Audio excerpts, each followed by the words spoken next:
વરસાદને કારણે અમરોલી વિસ્તારમાં જે ખાડી ભયજનક સપાટી વટાવીને ઓવરફ્લો થઈ ગઈ છે। ખાડીના પાણી રસ્તા પર ફરી વળતા બમરોલી અલથાણ મુખ્ય રોડ સંપૂર્ણપણે જળમગ્ન થઈ ગયો।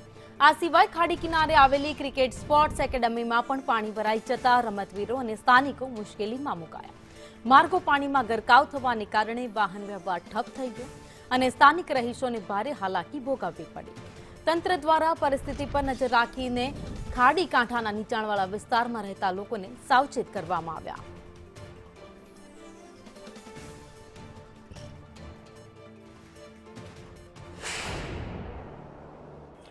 સુરત શહેરની અંદર આવેલા બમરોલી ખાડીના પાણી છે તે બમરોલી વિસ્તારમાં ફરી વળ્યા છે।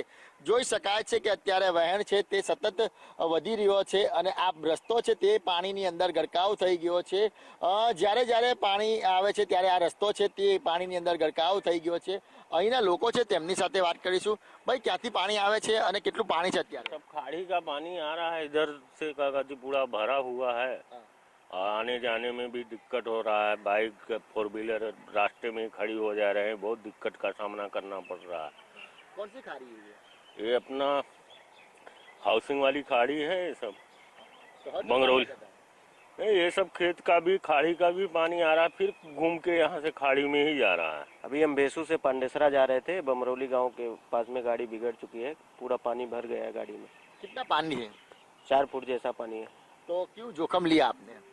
मेरे को लगा निकल जाएगी, उसीलिए डाल दिया। अभी रास्ते में बंद पड़ गई तो क्या करें। भाई, आप बताइए किस तरह से पानी भरा हुआ है? ये यहाँ सब पानी नाला का पानी और बारिश का पानी सब जमा हुआ है इधर। तो हर साल पानी आता है? हाँ, ऐसे ही आता है, हर साल ही आता है। आप बताइए कितनी दिक्कत हो रही है? दिक्कत तो बहुत हो रही है, आने जाने का दिक्कत हो रहा है। फिर सब लोग घूम घूम के इधर से आ रहे हैं, कहीं से भी इधर जाते हैं, इधर भी पानी भरा हुआ रहता, फिर मेन रोड से आते हैं भटार होके।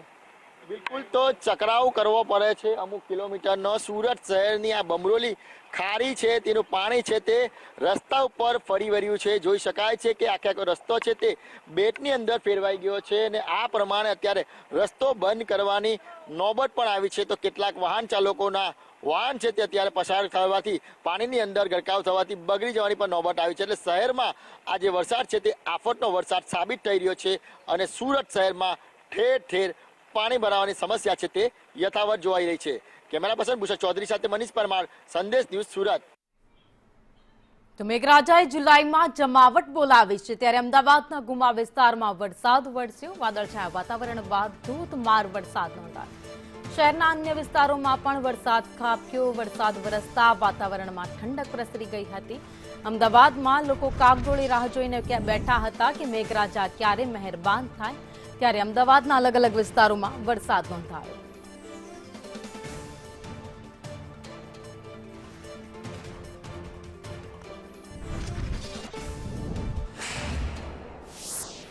સવારથી વાદળછાયા વાતાવરણ બાદ હવે અમદાવાદના કેટલાક વિસ્તારોમાં વરસાદ બપોરે શરૂ થયો છે, જેમાં બોપલ, ગુમા, સાણંદ અને કનોટી આસપાસના જે વિસ્તારો છે, એસજી હાઈવેના વિસ્તારો છે, ત્યાં ધોધમાર વરસાદ છે તે શરૂ થયો છે।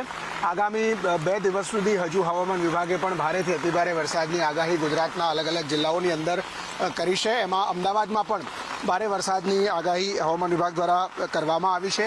આ દ્રશ્યો અત્યારે જે જોઈ શકીએ છીએ તે બોપલ, ગુમાના વીઆઈપી રોડ વિસ્તારના છે કે જ્યાં ધોધમાર વરસાદ અત્યારે પડી રહ્યો છે। ગલા 1 અઠવાડિયા જેટલા સમયથી વરસાદના વિરામ બાદ હવે અમદાવાદમાં પણ આ વરસાદના રાઉન્ડની શરૂઆત થઈ છે। અલગ અલગ 3 પ્રકારની સિસ્ટમ સક્રિય હોવાના કારણે ગુજરાતના અલગ અલગ જિલ્લાઓની અંદર વરસાદ સવારથી દક્ષિણ ગુજરાત સહિતના વિસ્તારોમાં વરસાદ વરસી રહ્યો છે। તો અમદાવાદમાં પણ બપોર બાદ આ દ્રશ્યો વરસાદના અત્યારે જોઈ શકાય છે। કેમેરામેન મનીષ વાણિયા સાથે હિરેન રાવલ, સંદેશ ન્યૂઝ, અમદાવાદ। તો વલસાડ જિલ્લા